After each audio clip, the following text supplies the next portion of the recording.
Hey, it's the rabbi. What's up, mister? You've been so quiet this morning. Morning, Osia. How they guys? Good morning. Good morning. All right. Trying to see who's on. I'm driving, so it's a little hard for me to see who's on, but once I pull over, I can see. I see Donna's on, Kelly, I know Antoinette's on, I know Rabbi Michael's on, and who else do we got? No one yet. Everyone must still be sleeping.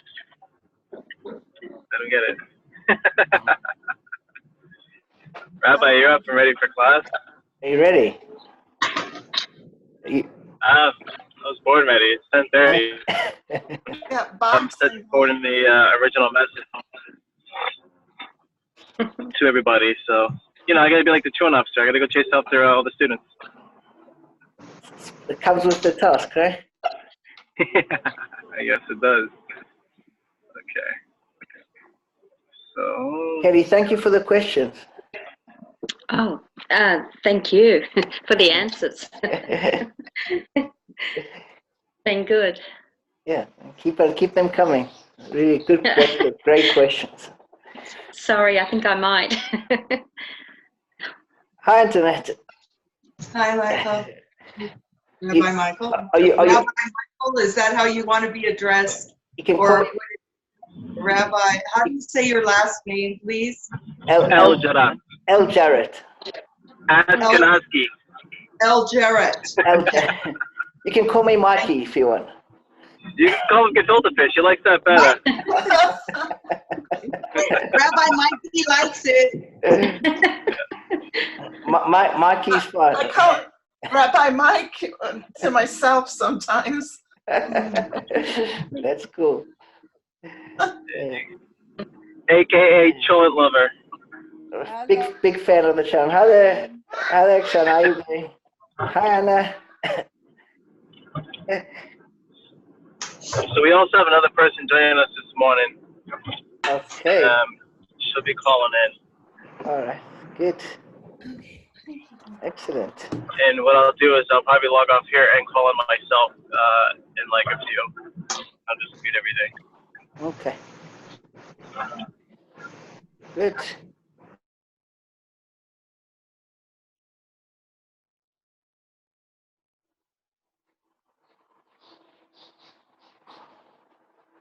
Better when I don't have video on.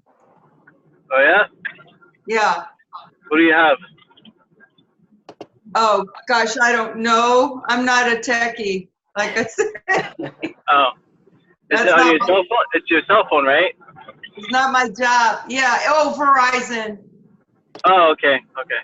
I have Yeah. AT&T, so I don't know if it's different. I would imagine not. Good morning, Marlena. Where is it? Good morning. Can you hear me? Hi. Yeah, Marlena is just waking up. I did. I just woke up. We went to a concert last night. It was like our first date in like, oh my gosh, 2 years or something crazy. So, Whoa. yeah. That's awesome. Yeah, we saw the Gypsy Kings. It was pretty cool. Were you guys back before 10 o'clock? It was like closer to like 11. Yeah, we usually go to bed around 9. Yeah. All right. That's cool. You guys did the babysitter even more money? It was my brother. He's actually in town from Miami, so it worked out. Oh, okay. Couch for babysitting. There you go. Yes. All right. Good morning, everybody. Morning. I'm going to just go around and say hi to everybody. Morning, Donna. Morning. Thanks for coming. Morning, Kelly. Oh, actually, good evening for you. Good night. And good evening. And good night. Ashton, the baker man, how you doing? Thanks for coming. I still can't hear you, but good to have you. And Roxana, thanks for coming. We got to work on that one. And Hannah, Hello, good morning, everybody. and Good Avichai, morning, Roxanne. morning. Hashem. And Arya, good to see you. Thanks for coming. Good, and that's Annette. Thank you. You're hiding again, as you choose. No, it's just I get better reception if I don't have my video playing. Okay. No, she's with the KGB. She doesn't want us to know her secret. Good morning, Bracha. Hi, thanks so much for coming. And welcome, Malena. Morning. She must have went on mute again. Oh, okay. Malena, just to say hi. Hi, good morning. Or Good, thanks so good much. evening. I don't know where you're at, but hi. For me, it's afternoon, so. He's Oh, he's in the first motherland. I Are you North or driving while south? schooling? Yeah, I'm driving right now.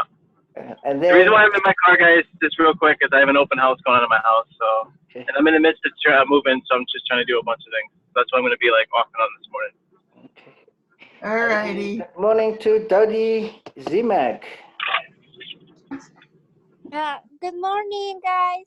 Hi, how are Morning, you? Daddy. Good morning, Kiko. Love you, all of you. Great to see you. Thanks so much for coming. Ah. All right, guys. Okay, so we're going to get started. So we're going If to everyone can just mute your mics for the rabbi, thank you. Everyone, please mute your phones. Okay, so we're going to finish off today with principles 10 to 13. And as we did previously, I'm going to read it in Hebrew and then I'll translate and we'll explain. We'll take questions at the end. Okay, so the 10th principle says as follows. It says, Ani Mamin, I believe, be'emunah shelema, with complete faith, she'abore yisbarach shemoy, that the Creator, blessed is His name, Yodea kol ma'aseh b'nei Adam. Yeah.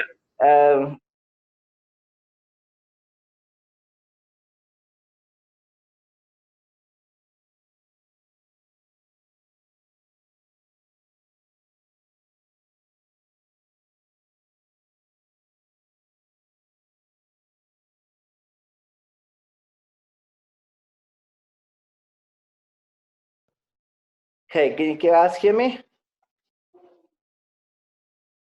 Okay, good. We'll try it again. Sorry, the internet's a bit unstable. So I'll start again. So Ani Mamin be'emunah shelema, I believe with complete faith, she'abore yisbarach shemai, that the Creator, blessed is His name, Yodea kol ma'aseh b'nei Adam, knows all the actions of people, v'chol machshavosam, and all of their thoughts. Shenemar, as it says, Hayoyse yachad libon, the one who created the hearts together, Hamevin el kol ma'aseim, and who knows all of the actions.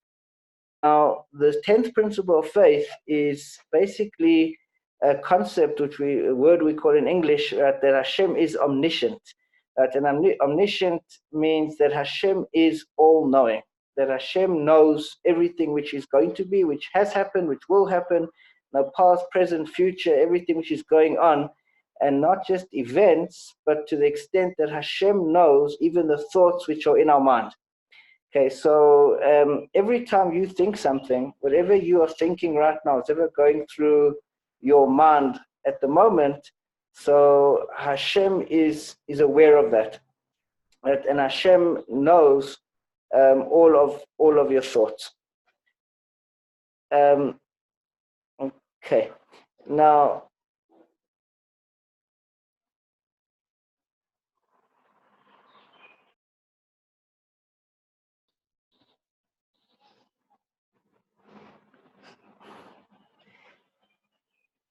Okay, sorry about that. It's coming close to Tisha B'Av, so it's not a lucky time. All right. So anyway, so as I was saying, the thoughts, every thought which crosses your mind is in Hashem's mind as well. Hashem is aware of every single person's thoughts, and another very important concept is a verse which says, "Imay anochi batzara," that every time a person's in suffering, Hashem is aware of your suffering, not just aware of it, but feels it to a greater degree than you feel it. So everything which is going on around the world, Hashem is with you, Hashem is feeling that, and Hashem is present in those very thoughts that you have. It's impossible to have a thought or to do anything which God does not know about. Right? And that's really what omniscience is that Hashem knows everything.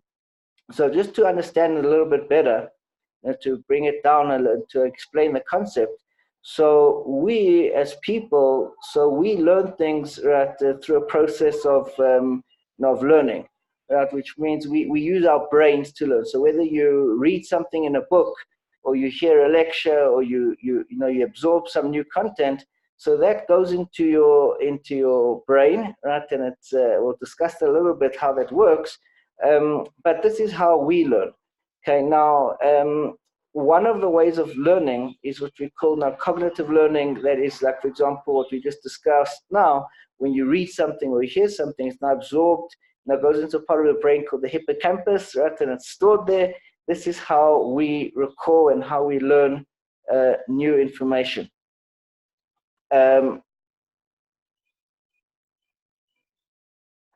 Okay. All right. Okay, it's the 9 days, I'm telling you. Okay, now another form of learning that we have, right, is it's quite famous, and that's what we call learning through associative learning, which is basically learning from experience, right? And one of the ways that we do that is through conditioning. Right? You've probably all heard of the positive reinforcement and negative reinforcement. That's one of the ways how we learn things. We learn things from experiencing things and the reactions to that, whether it be good or bad, and that's how we develop our knowledge. Another way of learning is our motor skills. For example, we learn to write, to write or to tie our shoelaces. Right? These are all things which we weren't born with that knowledge, but during the course of life we picked up these skills, and we now have that knowledge. So a human being is, you could say, is our essence. What we know and our life is not dependent on one another, which means that as I wrote in the book, that we can be alive and know things or not know things, and that doesn't affect our state of being alive. Now, Hashem doesn't have a brain. That's Hashem's way of knowing and learning and understanding is very different from a human being. A human being learns, right, and we learn and we absorb things and it goes into our minds. Hashem doesn't have a brain. Hashem doesn't have that same process. So when we learn, we encode, and then we store it, and then we retrieve that information later. Hashem is a very different way. Hashem is just consciousness. Now, we are actually, our universe is inside of Hashem, and everything which takes place is all just a manifestation of Hashem. So we are actually inside of Hashem right now, and everything which happens and every thought which we have is part of Hashem. And everything which goes on, right, Hashem's knowledge and Hashem himself is one and the same thing. Part of Hashem being one is that Hashem's knowledge or understanding is not separate from Hashem. It means that Hashem doesn't have a mind per se and a body per se, as we learned previously. Hashem's knowledge is Hashem. And because Hashem is everything, right? So the knowledge which Hashem has, Hashem knows everything because Hashem knows himself. So it's a little bit out of grasp, but it's a bit of a fun concept to understand. And but this is basically the main principle, the main takeaway from this 10th principle is that of Hashem's omniscience, that everything which happens in the world, and specifically our thoughts, is known to Hashem. Now I'm going to move on to the next one, and I'll read it out to you again. And the 11th principle says as follows: So Ani Ma'amin, I believe, be'emunah shelema, with perfect faith, Sha'abara Yisbarach Shemoy, that Hashem, the Creator, blessed is His name, Gomer Tov l'shomer mitzvosov, He does good to those who observe His commandments, U'ma'anish, and He punishes la'ovrei mitzvosov, to those who transgress His commandments. Now, as we learned previously, one of the principles of faith is that a concept of reward and punishment. That there's Hashem is a judge, a dayan, right? A judge of people, and whatever we do is accounted for by Hashem. It says that a person should always know. There's a you should know. That all of your deeds, the sefer nechtavim, are written in a book, which means that everything which a person does is accounted for. There's no action or thought or speech, whether it be positive or negative, which isn't accounted for. And every action is considered by Hashem, every thought, every speech is counted by Hashem, and Hashem rewards and punishes accordingly. Now, the Rambam says a very important concept over here, and that is we often see people that do good things and they don't seem to be getting rewarded, and vice versa. We also see that people do bad things and it seems as if there's no consequences, that they can get away with terrible actions, terrible thoughts, terrible deeds, and it seems sometimes that there isn't any consequence. So the Rambam explains that the place where Hashem rewards, just to understand how Hashem rewards, reward isn't as we understand it. If you remember the example which we did in the beginning with our 2 teaspoon, if you remember one of the earlier lessons, one of the ways that we connect to Hashem is by being similar to Hashem. That's what actually brings us close to Hashem, is our similarity between us and Hashem. Now, the Rambam explains that certain deeds or certain transgressions that a person can do, it's too big to be punished in this world. A person can do something as such a heinous crime that in this world there's no punishment suitable for such a behavior. So for that sort of thing, right, Hashem delays the punishment of that person, and it may seem that life's carrying on like normal and everything's great, but you should know that it will be accounted for. There's no deed which a person can do that's bad that will not be accounted. At some point that Hashem will balance the books and settle the scores of everyone and every deed.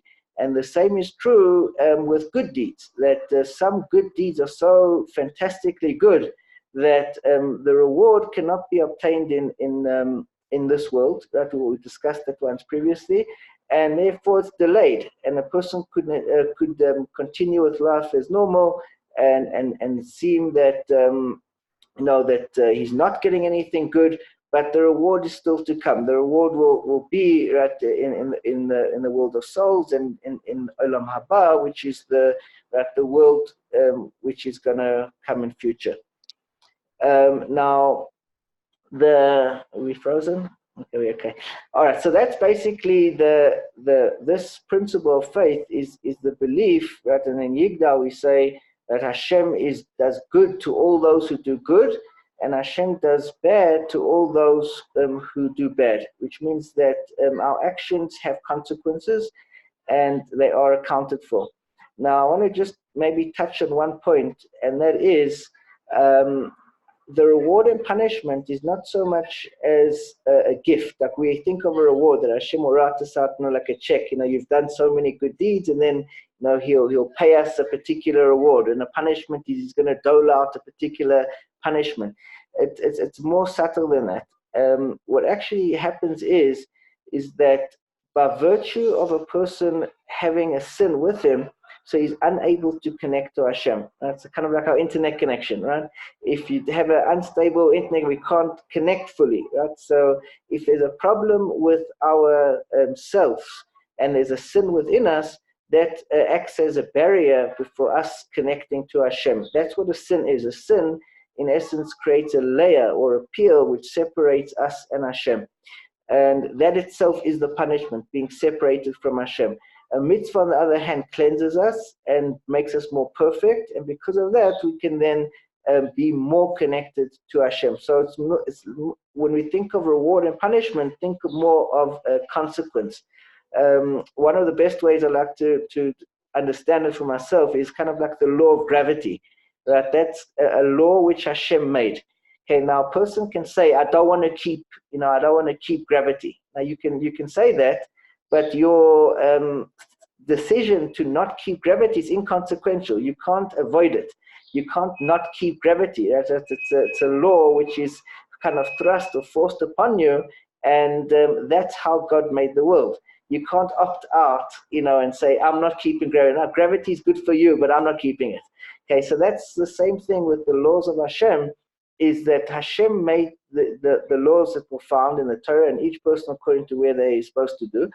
And a person who does what they're supposed to will receive the benefits as they should, and a person who defies God's will receive the consequences that come from that. And so that's a very important concept, that we can't opt out of God's will. It's not, there's only one service provider, right, when it comes to God, and that's kind of what it means, that God is one. And the rules of God, right, is what we have to, we are, for better or for worse, however it may be for us, however it appears, but that is what is given to us, and that is the reward, and the punishment is something which we have to accept. That's part of the fundamental beliefs.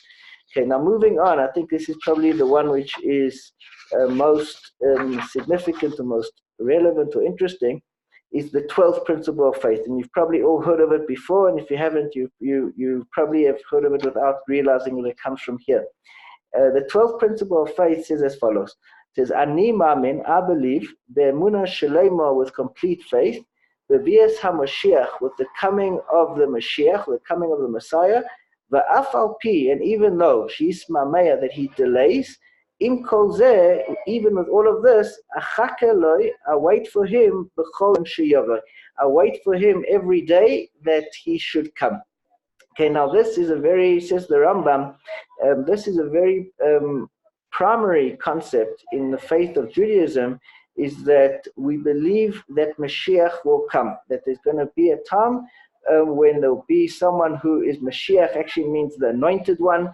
There'll be an anointed one who's appointed by Hashem to redeem the Jewish people. Now, this concept of Mashiach is something which is needs to be elaborated on, and there's a lot to speak about. Obviously, we're not going to be able to go into everything, but I want to touch on a few key concepts of what does it mean to believe in Mashiach. So there's a famous story where I think it was the Chafetz Chaim, Rabbi Yisrael Meir Cohen, who he used to wait with ready packed suitcases by his front door. Now his students asked him, "No, what are you doing? No, waiting with ready packs." So he said, "Because Mashiach can come at any moment, and I'm ready to go whenever Hashem calls for it to come. I'm up and I'm ready for Mashiach to come." Now that is part of our belief that Mashiach will come. There is a time for Mashiach to come, and it's written in prophecy. One of the earliest places we find it is with the story of Bilam and Balak, when Balak hires Bilam to curse the Jewish people. So Bilam makes a very interesting statement. He has a semi-prophecy, and he says, I can't curse the Jews. And he says there'll be two anointed ones. He said there'll be one that's coming and one that's in the distance. And the Rambam explains that the first one was King David, and the second will be a descendant of King David, and that will be the Mashiach. Now, I want to discuss a little bit what is Mashiach and what is the purpose of Mashiach. And I'll start with the story. It's probably quite familiar to you, and that is when Jacob, Yaakov Avinu, when he's on his deathbed, he gathers all his children around, and he gives each one a very specific and unique blessing. And after he's about to die, he says to his children, gather everyone together, come close, I have something to reveal to you. Now the commentaries say that at that point, Jacob wanted to reveal the time when Mashiach is going to come. If you recall, you may have heard the story, Jacob, when he was on the way to Lavan at his house, he went to sleep and he dreamt of a giant ladder. And this ladder represented all the exiles that the Jewish people would go through. And he saw that angels were coming up and going down, and going up and coming down, and each exile was represented by angels going up and going down, was the rise and fall of the Jewish people. Now, the last exile, Jacob saw that the ladder kept on extending, the angels going up and up and up and up, it kept on going on and on and on forever, it seems like. And Jacob said to Hashem at that point, "Is this final exile, forever? What's happening?" And Hashem said, "No, it's not forever. This is the time when Mashiach is coming." So to Jacob, but Yaakov Avinu, he got the exact date in the message from Hashem of exactly what would transpire and exactly what will happen and when Mashiach will come. And he wanted to tell his children just before he died the exact date when Mashiach would come.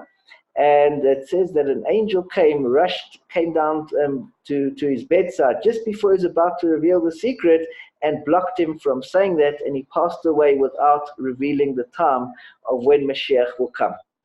Now, the Talmud says a very interesting thing, which some of you may have heard it, others might be new, and that is, it says, whoever tries to calculate the time when Mashiach will come, says, may his spirit rot. Now, it seems quite contrary. It's like the Talmud says, don't ever try and work out when Messiah is coming, when Mashiach is coming. It will come when it comes, and don't try and calculate it. But yet, on the other hand, we see in this principle that we're meant to anticipate and wait for it continuously. So how do we balance out these two things? That we're not supposed to try and work it out, yet we're meant to anticipate it continuously. So the answer, it's based on a verse which says, Be'itoi achishena, which means Hashem says, in the right time, I will redeem you. And the sages elaborate on this, is referring to the coming of Mashiach. There are three possible times when Mashiach can come, when the Messiah can come. The one possible time is Be'itoi. Be'itoi means in its time. There's a certain predetermined date that regardless of where the Jewish people are holding or where the world is holding, at a certain date, there's a cutoff time, and Mashiach will come at that specific cutoff period. Okay, there's another time which says Achishena. Achishena means I will redeem you. I'll take you out. Now, there's two ways how Mashiach can come. And that's basically dependent on the level of the spiritual level of the Jewish people. If the Jewish people reach a very, very high and lofty space, and we all become very, very worthy and very, very righteous, so Hashem can bring Mashiach before or earlier than its predetermined date. The contrary is also true, and that is if the Jewish people fall and become so incredibly terrible, that Hashem says we have to bring Mashiach as an immediate remedy, otherwise the Jewish people will be lost. And we know when it came to the exile in Egypt, that is what happened. The Jewish people they went down and they descended the various levels of the core of Tumah, right, of impurity or spiritual imperfection, and they fell lower and lower and lower and lower, right, until the point where it says that had God not redeemed them at that very moment, the Jewish people would have become irreparable and become unsavable, right? However you would say that they would have become irredeemable. And Hashem, right, so they fell to the very lowest level. So if the Jewish people were to fall to the very, very lowest level that's possible for them to fall, at that point Hashem will be almost forced to bring Mashiach. Now, there's a very important concept, right, and that is it comes based on a Mishnah, and that says that Ein Bein Yemoisa Mashiach. There's no difference between the days of Mashiach to nowadays, except for the subjugation of other kingdoms. Okay, now the Rambam, right, Maimonides, has a very interesting understanding of what Mashiach will do and how it will fit into what's happening in the world. According to Maimonides, when Mashiach comes, the world will continue as it is in its current state. Everything will be as it is, will continue as we are. Should Mashiach come right now, this will continue. Nothing would change. The only thing that would be different when Mashiach comes is that the other nations of the world will not subjugate and oppress the Jewish people. The Jewish people will be able to practice the Judaism freely. Everyone will become aware of Hashem, and everyone who tries to connect to Hashem, right, will be admired for doing so. So basically the world's perspective will change. That's essentially what the job of Mashiach is. It will be a shift in mindset from kind of a materialistic driven world to more of a spiritual driven world where the emphasis will become on desiring spirituality as opposed to material possessions. And as a result, there'll be a great abundance in the world. There'll be a lot of, so everyone will become prosperous, it'll be easier, life in general will become easier, there'll be no sadness, no depression, no sickness, people will live a much, much longer life. It's brought that Mashiach himself, according to the Rambam, will live for many hundreds of years, and the entire period lasts thousands of years. And that's just because humanity will change its mindset, and the world will just function on a much higher, grander. The world will be a much nicer place to live in. Right? And that's the essence of what Mashiach is, according to the Rambam. Now, the Rambam is one opinion. There are many opinions, just so you know, and you may hear other opinions of what the days of Mashiach are like. One of the predominant opinions, which is not like the Rambam, is Nachmanides, which is Rabbi Nachman, the son of Moshe, right? Nachmanides, and he learns that the days of Mashiach are going to be supernatural. Now, people are going to have superpowers. The world's going to be transformed into completely esoteric, right? There'll be there'll be a new set of physics, a new nature, a new world. And so there are various opinions. And the Rambam himself says that because the prophets were not clear, it was actually open to interpretation.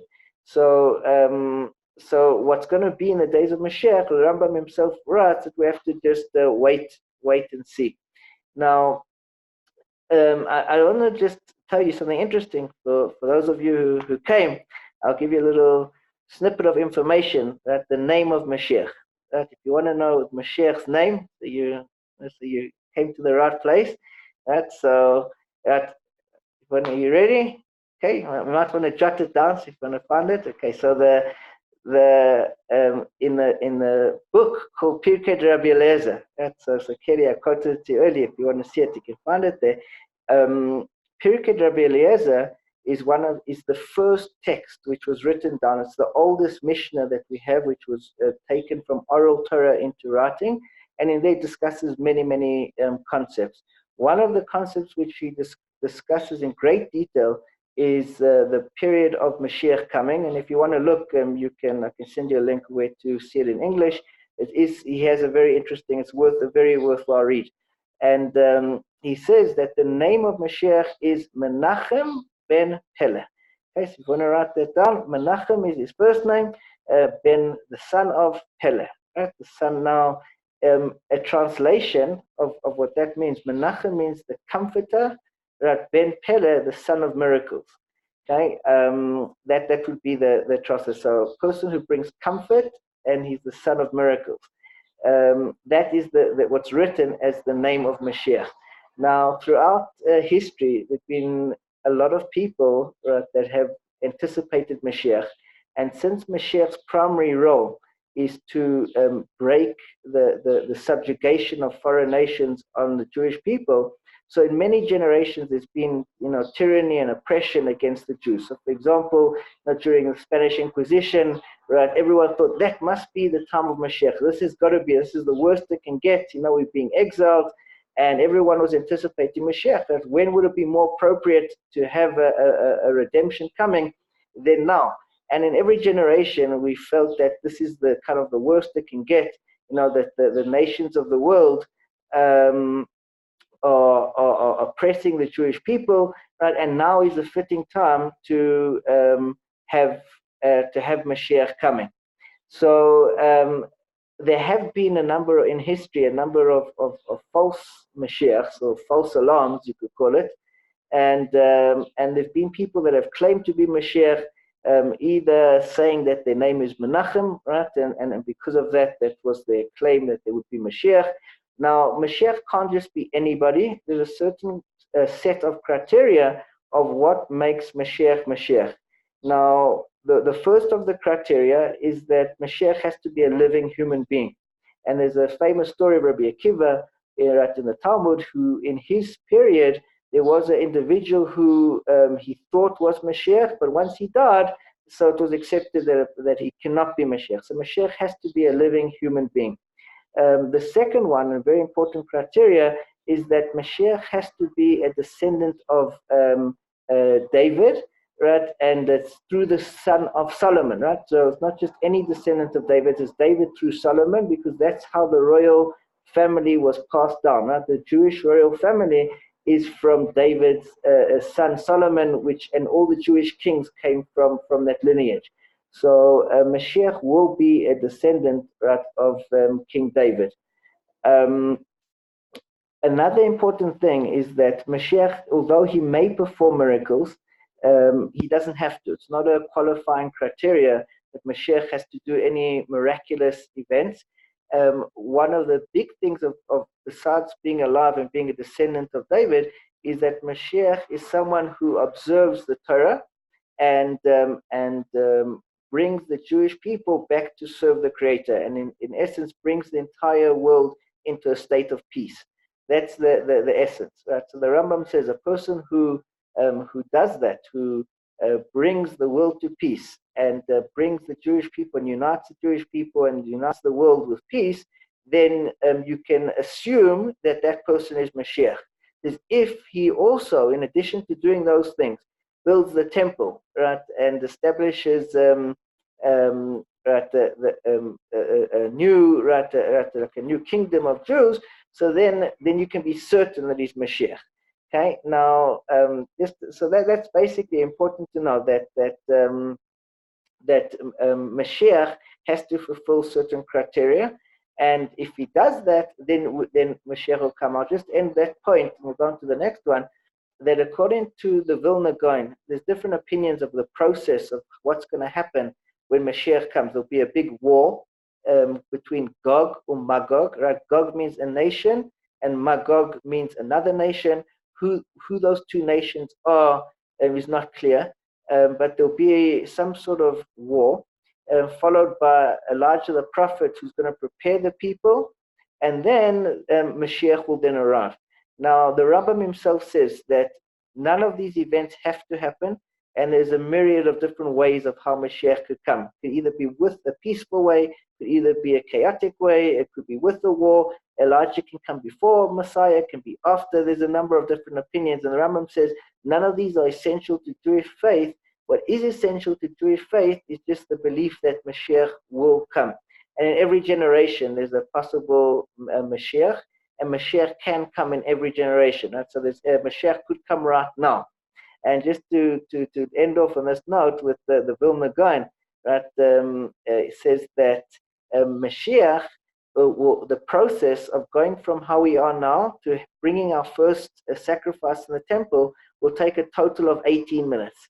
Okay, now, so that's like the Vilna Gaon learns that it's going to be a very drastic change and very, very sudden. And the way the Vilna Gaon describes it, he basically describes what sounds like kind of like a nuclear holocaust, where 2/3 of the world's population are going to be eradicated, and 1/3 remains.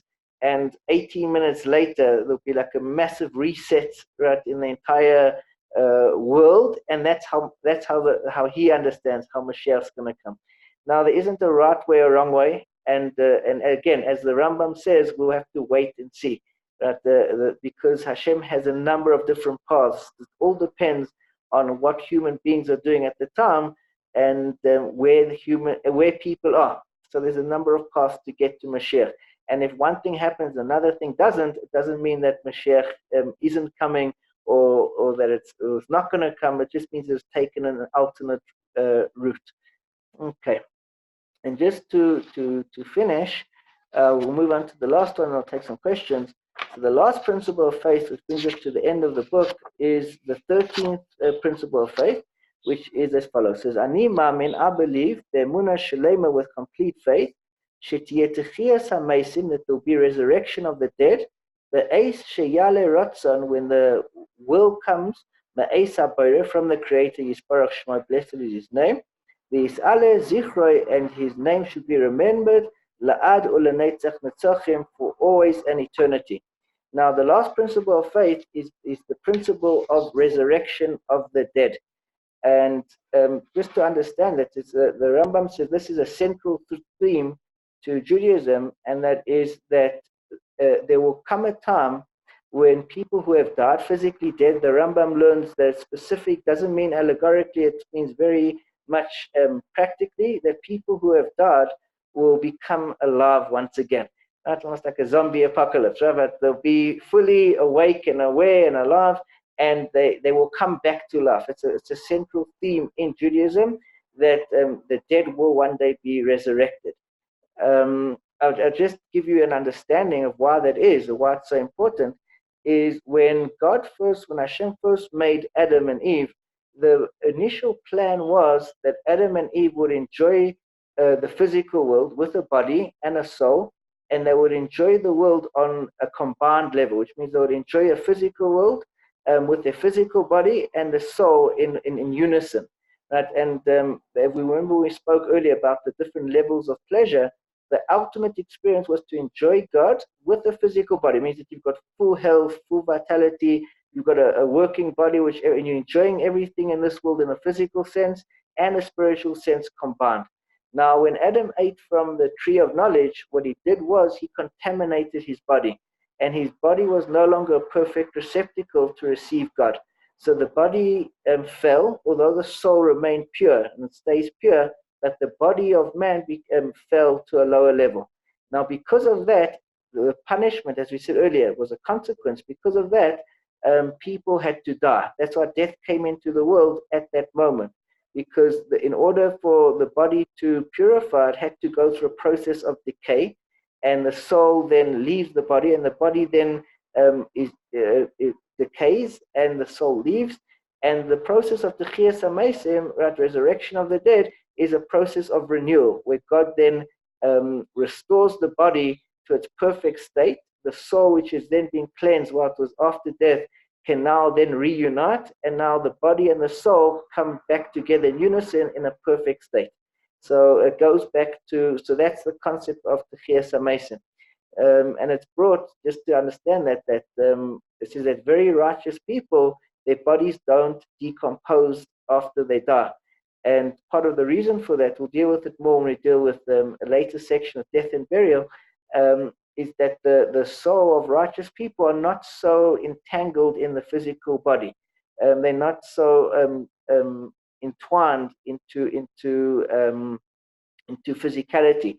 And therefore, for their soul, it's very easy to leave the body. There's no need for the body. The body is almost already perfect. It was never contaminated, or contaminated to a much lesser degree. So Techiyas HaMeisim is basically the unification of an elevated body together with an elevated soul. When the two come together, so that is the process of Techiyas HaMeisim. Now, I'll end off with a story, and I'll take some questions. So the Talmud says to us that in heaven, every day, it says that in the morning, Abraham goes and prays to God, and then he then goes back to his place where the souls are. But before he does, he wakes up Isaac. Isaac then goes and prays. When Isaac's finished praying, he then goes back to his place. But before he does, he wakes up Jacob, and then Jacob goes and prays, and then he continues. Now the Talmud asks, why don't Abraham, Isaac, and Jacob all pray together?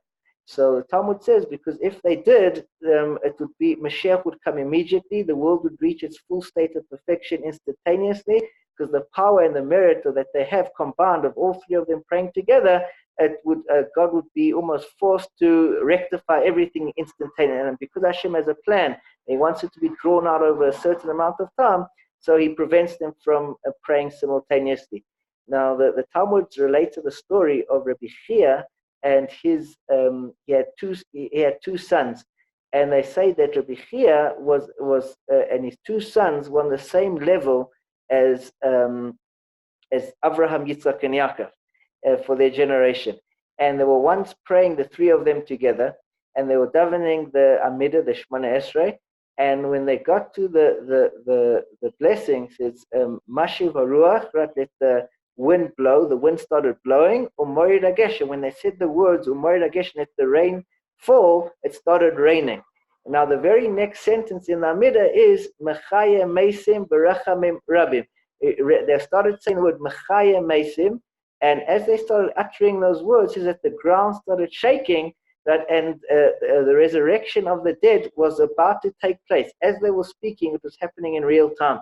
And they realized the power of their prayer, that they couldn't pray together. And they stopped their prayers right there and then, just because of that. So it's an important concept that the resurrection of the dead will occur. And it's something which I think is important to know. Anyone who's grieving or have lost a loved one, whenever we bury somebody, we don't actually put them away for good. Almost like a seed which we plant in the ground, we're actually planting people, right? So we put their bodies in the ground and cover it with soil, just like we would with a seed into the ground, like a tree. It's there, but eventually it's going to sprout up, and from that it's going to be a new person, the soul and the body will come back together in its full vitality. Man, all right, okay, guys. Okay, if you have any questions, you can unmute yourself. All right. So one question per person, so we can be respectful to everybody, and remember time for everybody as well. Go ahead. I have a question. Yeah. Go ahead. Okay. So I don't know if I'm confused, but that means that we will remain in Earth forever? Essentially, yes, but Earth is going to change. It's going to be renovated, so to say. Okay. So but this is just, something that I think we are going to meet Hashem, our souls, of course, because this is not a material thing.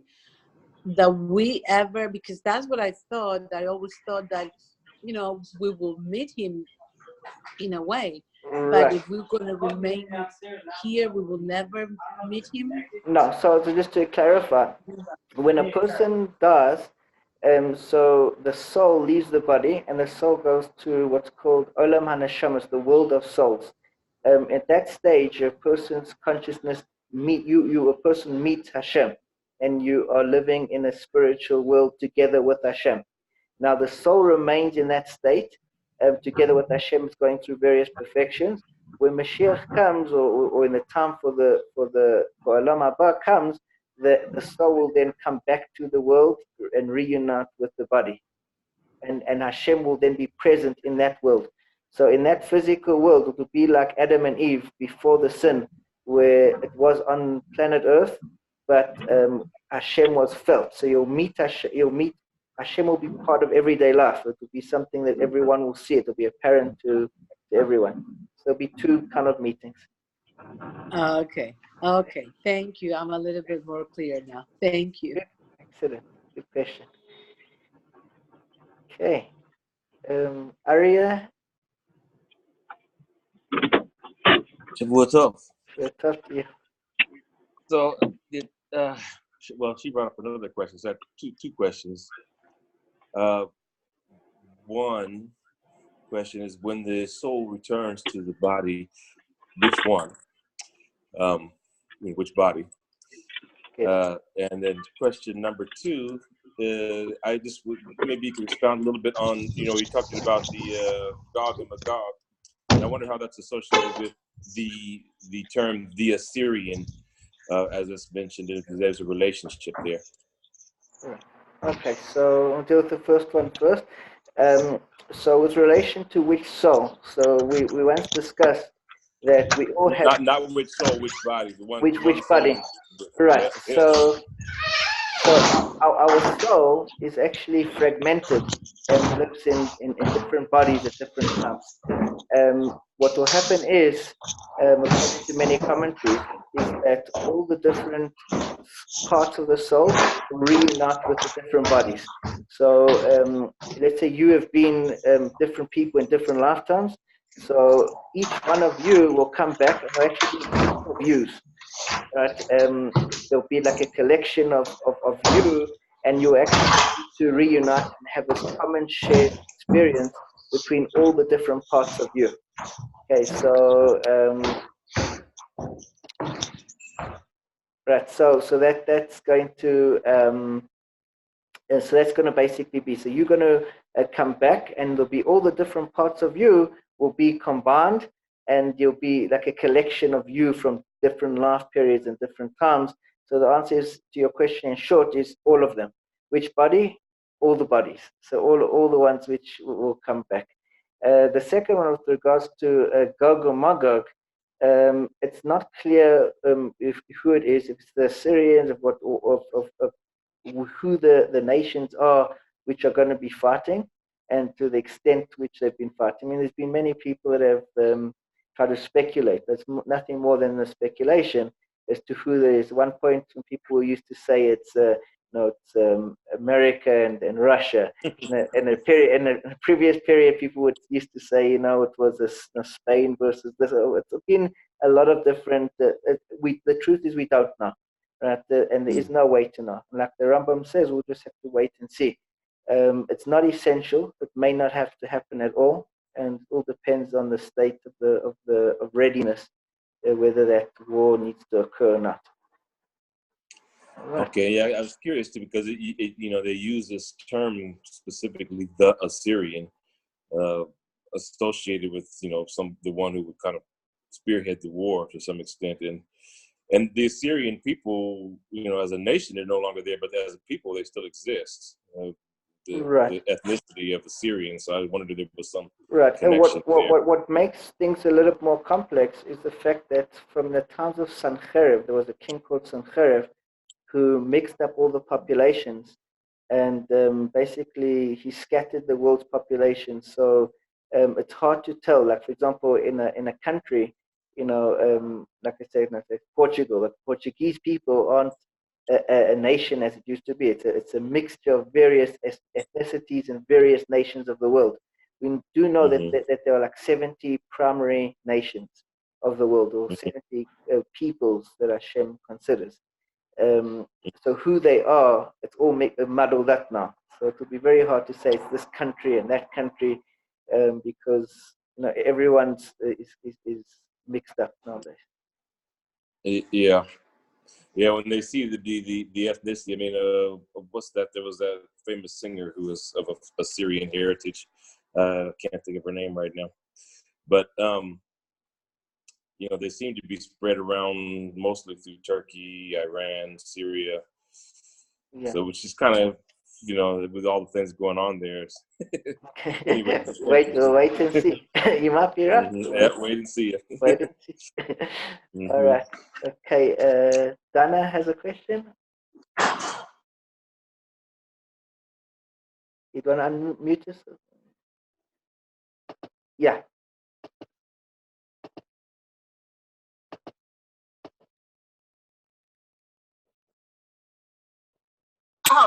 Oh, I can. Do you wanna unmute yourself? like 15 or 17 minutes later, the Mashiach, what? I didn't get that clear. Okay, I didn't get to your full question. You're asking about the 18 minutes of when Mashiach will come? It was altar. There's something about around near the altar. Right.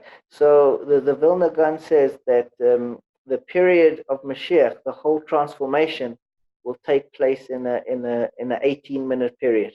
That within 18 minutes the world will be transformed, and then Mashiach will come, right, in a very, very short. So we'll go from being as we are now to being ready with the temple and ready to bring the first sacrifice, within 18 minutes. And so this kind of voids or incorporates that Christian thing about a blink in an eye. No, that's resurrection, right? That could be more resurrection. There's a lot of Christian concepts, like, for example, like rapture and things like that, which are kind of derivatives of various commentaries which describe and explain the period of Mashiach. Yeah. I'm sticking to the altar thing, yeah. Yeah. But again, the essence is we have to wait and see. That's which opinion it goes like, we'll only know after the fact. Yeah, good. Anyone else with a question? Class, thank you. Yeah, sure, thank you. Bracha, you had a question? So you're gonna unmute? My mom had a question. Oh, your mom. Okay. All right. Yes, Roxana. Yeah. Okay. No, just at that point, okay, we're waiting for Mashiach. We know we do, What about the people that does not believe in Hashem, in God, that they don't believe in anything? What about people that believe in all the religions? What happens to that? Right. So. And then my second question would be something that I don't know, but I always battle with. The Torah is for everybody. Per se, the Jewish people, for us, or for everybody? And yeah, those two. Okay. Those two questions. Good. All right. So they're both great questions. So it's actually the Talmud in Tractate Avodah Zarah describes what it will be like when Mashiach comes. It says that when Mashiach comes, God will reveal Himself, and He'll sit on His throne. It's all allegorical how it's going to really pan out, but this is what the wording. And God will sit with the Torah scroll on His lap, and He'll say, "Whoever was involved in Torah study, come and collect your reward." And it says all the nations of the world are going to come and try and claim reward. And it says that the kingdom of Rome is going to come. They'll still and the kingdom of the various kingdoms are all going to come, and they're all going to claim to have kept the Torah. Now, so what would it be like? Those people who didn't believe.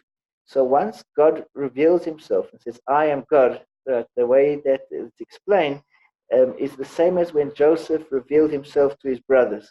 And that is that before they knew who they were speaking to, they didn't realize that they actually were talking to Joseph all along. But suddenly when Joseph reveals himself and says, "I'm your brother Joseph," suddenly all the pieces come together, and suddenly they realize the whole story connects and everything makes sense. So it's the same thing how to be nowadays. Those people who don't believe in God, that when they meet God, they'll realize, hey, we've actually been living with God all our lives. It will become like a non-question. It won't become. There'll be no room for doubt. That God will be present, and God will reveal Himself, and everything will suddenly make sense. Okay. Now, with regards to your second question, who is the Torah for? Essentially, the Torah is for mankind. It was God's gift to mankind. Every nation has a different role to play within it. The Jewish people's primary role is to study the Torah and to disseminate its knowledge and the knowledge of awareness of God into the world. That's like primarily what the Jewish role is. But every nation has a connection and a piece to Hashem and a piece of the Torah, which is for them. Right? So essentially, God will reward anyone who's involved in acts of godliness. Okay. Rabbi. Yeah. How much time do we have left? Okay. Are there any other questions from anybody else? Rabbi. All right. Sorry, I think. Okay. So Donna, do you want to take? Can we come back to you and just want to take someone who hasn't yet asked who wants to ask? Okay. I think Lisa has a question. All right. I'll take those who haven't yet asked first, and I'll come for a second round. Sorry about that. Okay. Yes. Lisa. Yeah. Yes. My question is, if people are so evil, why can they not be taken care of? I know that they're so evil we have to wait till Olam Haba, but I would like them to be taken care of right here and now, so they don't do any more evil to other people. Makes two of us. So the question is that obviously that Hashem knows best. It's ultimately about us recognizing that there is a creator, is to actually acknowledge that it has to follow the will of Hashem, and And even though it can cause tremendous harm. I mean, take something, for example, like the Holocaust. Hashem could easily have stopped, the Holocaust from transpiring and from manifesting and unfolding at any point. But Hashem allowed it to transpire. Now, it is brought that when Mashiach comes, all those bad things which happened, not only will they be rectified, but we also understand why they had to happen and why God allowed it to happen. So you're right. From a physical perspective, right now, it seems ludicrous that someone is doing something bad, should be able to do it. I mean, if one of those things, if God can see, for example, everyone's thoughts and everyone's actions, as the serial killer running around, God knows his intention. God could save and rescue, the victim before anything bad happens. But Hashem allows the situation to unfold and to transpire without any intervention. So everything, again, that's part of the understanding is that Hashem allows things to happen. Right? And that's part of free choice. Now, obviously, it doesn't mean that we need to take it lying down, but there is that element that I would like to see it happen here, like on this earth. Yeah. So only if it's not so bad. All right. Good. Anyone else?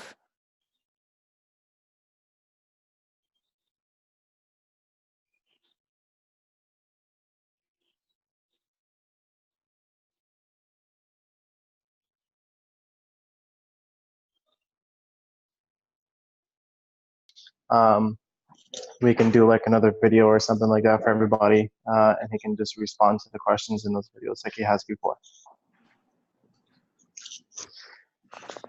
So I don't see him coming back on. So all right. Okay. There he is. Okay. Okay. Okay.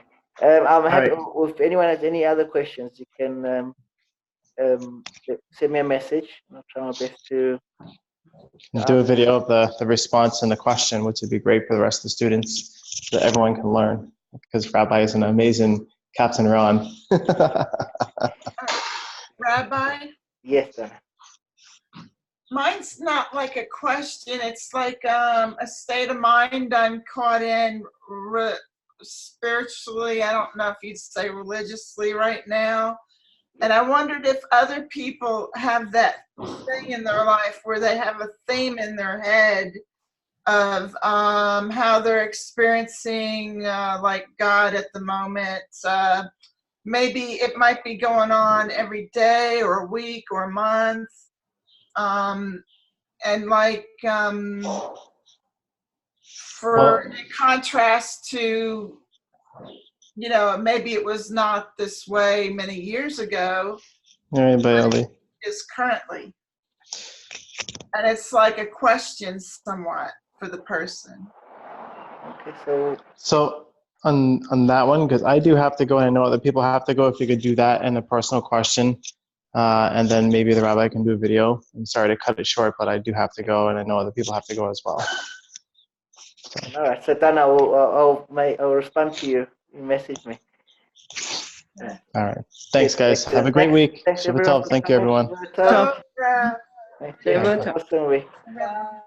Bye. Thank you.